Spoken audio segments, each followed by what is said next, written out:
और उन्होंने कहा कि हमें कोई भिक्षा कराएगा, तो बहुत से श्रद्धालु तैयार हो गए, हम 56 भोग के नीचे नहीं खाते। अब 56 भोग मतलब कोई धनी आदमी करा सकता है। अब गाँव में सब ये बात चर्चा फैल गई कि महात्मा जी तो 56 भोग पाते हैं, कह रहे हैं हमारा नियम है, और साधु गाँव से अतिथि साधु भूखा चला जाए तो बड़ी हानि की बात होगी। तो सब मिलकर 56 भोग की व्यवस्था की जाए भाई। तो एक बहुत ही प्रज्ञा बुद्धि वाले महापुरुष थे गृहस्थी में, तो उन्होंने कहा आप चिंता मत करो, अकेले हम संभाल लेंगे। बोले महाराज तुम्हारा निमंत्रण स्वीकार। बोले जानते हो? बोले हमें पता है आप 56 भोग पाओगे, पक्का 56 रहेंगे, 57 भले हो जाए। आओ ले गए शाम के 4-5 बजे। बोले भगत अभी तैयार नहीं हो महाराज, 2-4 भोग तो अभी ला सकते हैं, 56 भोग के लिए तो इंतजार करना पड़ेगा। रात्रि के 8 बज गए। बोले भगत वो महाराज 56 भोग हैं, 2-4 वाली बात हो तो अभी फिर ले आवे, आप बताइए। 11 बजे रात्रि के। बोले भगत वो भोजन? बोले बस 40 बन चुके, कुछ और रह गए हैं। बोले बहुत भूख लगी है, कई दिनों से भोजन मिला नहीं। तो बोले महाराज खिले हुए चना भुने हुए रखे, थोड़ा उसमें सरसों का तेल डाल के, हरी मिर्च कतर के और बढ़िया हम चटपटा बना के पहले का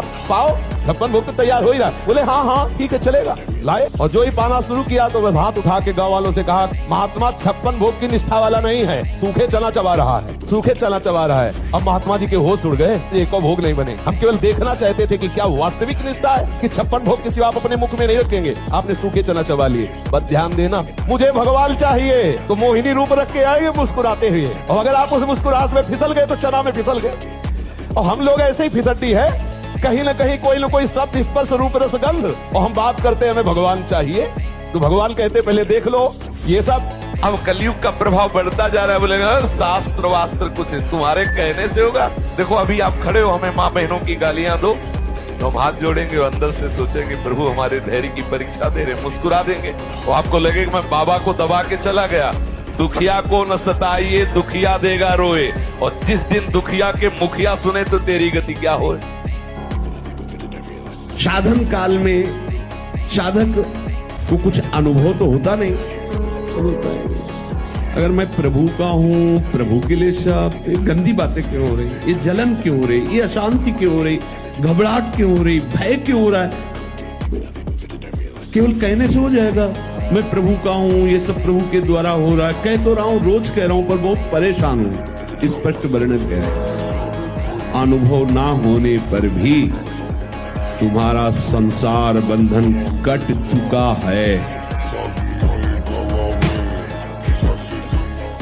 और ब्रह्मचर्य का जरूर ध्यान दो। आज व्यभिचार परायण हमारी जनता हो रही है, जिधर देखो व्यभिचार का बोलबाला है। गृहस्थ में है तो उचित ब्रह्मचर्य, और विरक्त में है तो पूर्ण ब्रह्मचर्य। ब्रह्मचर्य के बिना, ब्रह्मचर्य जीवन की नींव है। गर्लफ्रेंड, बॉयफ्रेंड, अस्तमैथुन, ये वो सब नष्ट किए दे रहे अपने आप को। ये क्या है? मनुष्य जीवन का उपहास कर रहे हो। बड़े भाग मानुष तन पावा।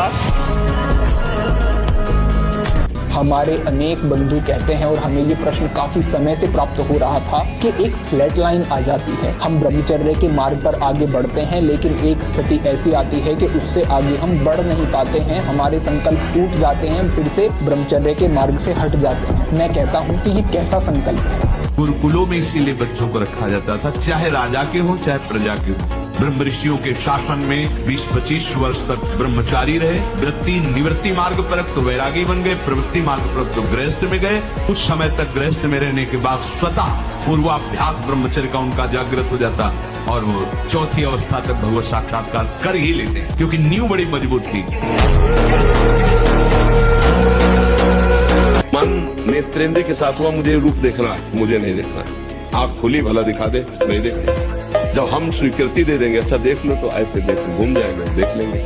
नेत्रेंद्री मन के साथ नहीं रूप देख सकती जब तक हम नहीं चाहेंगे। श्रवणेंद्री मन के साथ तब तक शब्द नहीं सुन सकती जब तक हम नहीं चाहेंगे। ऐसे हर इंद्री तब तक भोग नहीं भोग सकती जब तक हम नहीं चाहेंगे।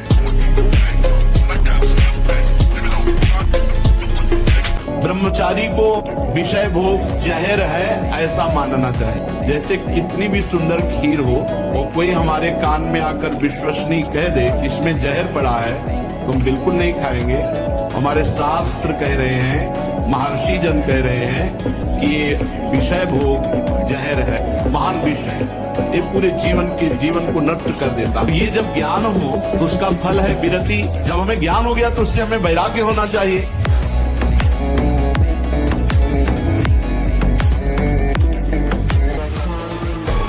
इमली नहीं खानी चाहिए, किसी भी तरह की खटाई नहीं खानी चाहिए, अधिक तेल का प्रयोग नहीं होना चाहिए, लाल मिर्च नहीं होनी चाहिए, कोई भी गरम मसाला नहीं होना चाहिए।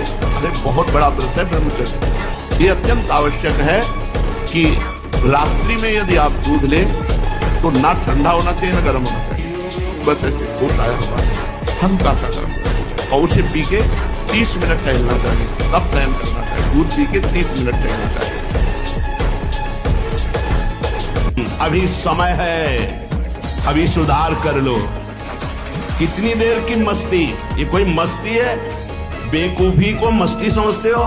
शराब पीकर गलियों में लड़खड़ाते हुए, एक दूसरे से झगड़ा करते हुए पैसा नष्ट किया, स्वास्थ्य नष्ट किया, बुद्धि भ्रष्ट की। ये तुम्हारा बड़े हो तुम? ये तुम बड़े हो? बड़ा वो है जो अपनी इंद्रियों को शासन में करके प्राप्त सुख सामग्री को दूसरों की सेवा में लगाता है। बड़ा वो नहीं है जो अपने अर्थ के प्रभाव से बेविचार में उतर जाए, जुआ खेलने में उतर जाए, कोमल कोमल पशुओं की हिंसा करके रांध के खाने में उतर जाए, मनमानी आचरण में उतर जाए। वो राक्षस है, वो बड़ा नहीं है। बड़ा वो है, वो बड़े जन कहे जाते हैं जो दूसरों को सुख देने के लिए स्वयं दुख भोगते हैं। जो दूसरे जीवों को भूंजते हैं तो काल यही भूंज देता है। VIP गाड़ी में गेट नहीं खुला, अंदर ही आग लगी, बोले 7 लोग भून गए। ये वही लोग हैं जो जीवों को भून भून के खाते हैं, तो फिर काल भगवान भून देते हैं। और बहुत बुरी तरह जो जीवों की हत्या ऐसे कष्ट करते हैं, बुरी तरह एक्सीडेंट, पूरा घुस गया सब यहाँ से, यहाँ जिंदा है, कई घंटे तड़प रहे फिर मरे। बहुत ईश्वर का विधान कभी झूठा नहीं होता। कमजोर बच्चों को बलवान बनाना, मजबूत बनाना, चरित्रवान बनाना, देशभक्त, गोभक्त, राष्ट्रभक्त और ब्रह्मचर्य की शिक्षा देकर इनके जीवन को सफल बनाना, ये ब्रह्मचारियों का काम है, जिन्होंने अपने जीवन को देश धर्म के लिए समर्पित कर दिया है।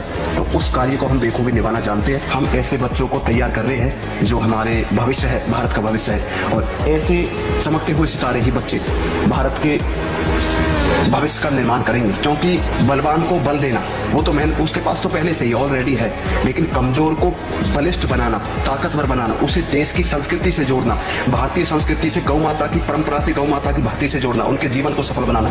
तो ये ब्रह्मचारियों का, राष्ट्रभक्तों का, प्रभु भक्तों का, संयमी, त्यागी, तपस्वी लोगों का कार्य है।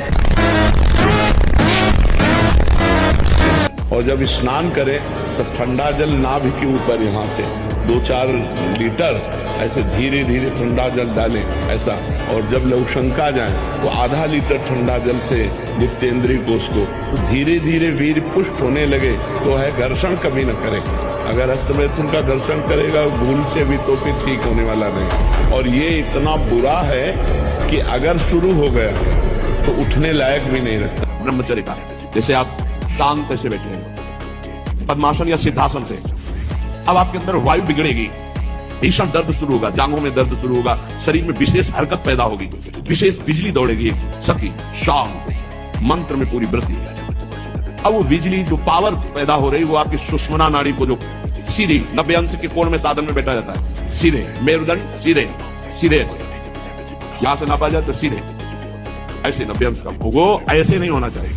कितने मिनट, 1.25 घंटा, 1.5 घंटा, 2 घंटा सीधे ऐसे। आज्ञा चक्र पर दृष्टि हो आंतरिक या नासाग्र दृष्टि हो, उसमें बार बार मंत्र लिखा जा रहा हो, चूक नहीं होनी चाहिए। मंत्र की चूक नहीं, बहुत जल्दी लाभ प्राप्त होता है, पर इसके लिए पूर्ण ब्रह्मचर्य की आवश्यकता है। जरा भी चूक नहीं, जैसा कह रहे वैसा प्राण सूक्ष्म होने लगेंगे, मन एकाग्र होने लगेगा, शरीर शांत होने लगेगा, चंचलता रहे। पर एक बार पसीना पसीना, एक बार भीषण कष्ट प्रतिदिन, जब तक शून्यावस्था नहीं आती शरीर की तब तक उस साधक को यही पापों को भस्म करता है। यही आसन उसको दिव्यता पर, कि आपकी दृष्टि में पावर होना चाहिए। आप देख के मुस्कुरा दिए, आप ऐसे सरल से, कोई भी आपको बात करेगा, छेड़ेगा, परेशान करेगा। अंदर से भगवत चिंतन चल रहा है, सबके प्रति भगवत भाव है, लेकिन आपकी दृष्टि में बचाइए अपनी दृष्टि को, तो आपकी दृष्टि में सामर्थ्य आ जाएगी। ऐसे ही आप जो देखते रहते हैं आपकी दृष्टि शक्तिहीन होती रहती है। संत अपनी दृष्टि को, जितना आप अपनी नेत्रेंद्रिय को फिर आप देखेंगे तो सामने वाले के अंदर जो अपराध वृत्ति भयभीत हो जाएगा। दृष्टि में बहुत ताकत। कर्ण ने कहा आचार्य चरण यदि अर्जुन खड़ा रहा तो जीवित नहीं रह सकता, मैं तुमको वचन देता हूं। ये सब देखकर युधिष्ठिर ने निश्चय किया कि अगर कोई परास्त कर सकता है तो कर्ण परास्त कर सकता है। उसकी वीरता देखकर, क्योंकि ये युधिष्ठिर से भी बड़े हैं, घबरा गए युधिष्ठिर। कर्ण के सामने हम पांचों पांडवों में किसी की सामर्थ्य नहीं की विजय प्राप्त कर सकते। ब्रह्मचर्य निश्चित मानो एक बहुत बड़ी सामर्थ्य है, बहुत बड़ी सामर्थ्य। इस पर विश्वास करो, थोड़ा ब्रह्मचर्य पर ध्यान दो। चाहे जो हो, गृहस्थ हो, बच्चे हो, कोई भी हो, अगर आप ब्रह्मचर्य पर ध्यान देंगे तो आपका सब कुछ बनने लगेगा। स्वार्थ परमार्थ सब आपके हाथ में आ जाएगा। और आप ब्रह्मचर्य से खिलवाड़ करते हैं तो प्रमाद, निद्रा, आलस्य, नाना प्रकार के मानसिक दंड, बेमतलब कल्पना दुख की होना, बेमतलब कल्पना भय की हो जाना, उससे भयभीत होकर डिप्रेशन में पहुंच जाना, ये सब उसके लक्षण है। जो बुद्धि पर भी शासन कर सकता है उसका नाम विवेक है। विवेक के द्वारा बुद्धि युक्त होती है तो मन को शासित कर लेती है, मन को अधीन कर लेती है। नहीं तो जैसे हमारे सुना कि ये नहीं करना चाहिए, मन प्रेरणा कर रहा है और हम कर बैठे, तो इसका मतलब बुद्धि निर्णय ठीक नहीं कर पाई। क्यों? क्योंकि उसमें विवेक नहीं है। और विवेक प्राप्त होता है सत्संग से, शास्त्र स्वाध्याय से, भगवान की भक्ति से। बिना विवेक के शासन नहीं कर सकते। मन बहुत बड़ा तूफान है, वो जब अपने रंग में आता है तो किसी को नहीं बख्शता है, वो करवा ही बैठता है जो उसे करवाना होता है। अगर उस पर कोई शासन कर सकता है तो भगवान का कृपा पात्र, जो भजन, शास्त्र स्वाध्याय, सत्संग, पवित्र आचरण। अगर विवेक नहीं है तो फिर सीधा आक्रमण मन का होता है। वो मन जो जलन पैदा करता है उसको सह पाना बहुत कठिन होता है। बाहर का आप डंडा बर्दाश्त कर सकते हैं, मन का डंडा नहीं। वो जब मारता है तो बड़े बड़े बलवानों को व्याकुल कर देता है। और मन को जो दबा सके उसका नाम विवेक, बुद्धि नहीं। अगर छाती में दम है तो भक्ति में कदम रखो। अगर ऐसे ही कायर पुरुष की तरह जीना है तो भक्ति काय की तरह, ऐसे नहीं जिया जाता। भगवान की भक्ति के लिए ऐसे नहीं। भगवान को स्वीकार करके हम तुम्हारी पूजा करेंगे, लेकिन धर्म विरुद्ध आचरण नहीं करेंगे। चाहे पिता बोले चाहे माता बोले, वो रिश्ता नाता किस काम का जिसे हमें पापाचरण सिखाए, पापाचरण करना पड़े, नहीं मानना चाहिए। यदि हम दबते चले जा रहे हो, आप गाली देते चले जा रहे हो, तो हम तब तक सहेंगे जब तक एक सीमा है। लेकिन अगर सीमा उल्लंघन की तो जितना तप है, भजन बल है, शारीरिक बल है, व्यवहार बल है, उसका प्रयोग करके आपको ताकत मिलेगी। मेरी प्रार्थना है सब बच्चों से, जब तक आपका ब्याह ना हो आप मित्रता भले किसी से करो, लेकिन कुमित्रता मत करो, कुमार्गगामी मित्रता मत करो, जिससे आपका जीवन अपवित्र हो जाए। आपके माता पिता आपके आचरण देखकर जलते रहें और मुंह छुपाते रहें। ऐसा आचरण बच्चों को नहीं करना चाहिए। त्याग का जो क्रम वर्णन है वो 3 प्रकार का है। एक है त्याग, हम जानते हैं ये विषय भोगने में सुख है, पर भगवत प्राप्ति में बाधक इसलिए नहीं भोगेंगे, इसे कहते हैं त्याग। इसी से शांति प्रारंभ हो जाएगी। दूसरा वैराग्य, विषय के सानिध्य होने पर भी भोग की इच्छा ना होना, इच्छा ही ना होना। पहले में इच्छा है, दूसरे में इच्छा ही ना होना। भोग सामग्री का ज्ञान है पर इच्छा ही ना होना, उसे वैराग्य कहते हैं, राग रहित। और उपरति, भोग सामग्री है ऐसा बोध ही ना होना, ये उपरति को प्राप्त हुआ महापुरुष जित संग दोषा होता है।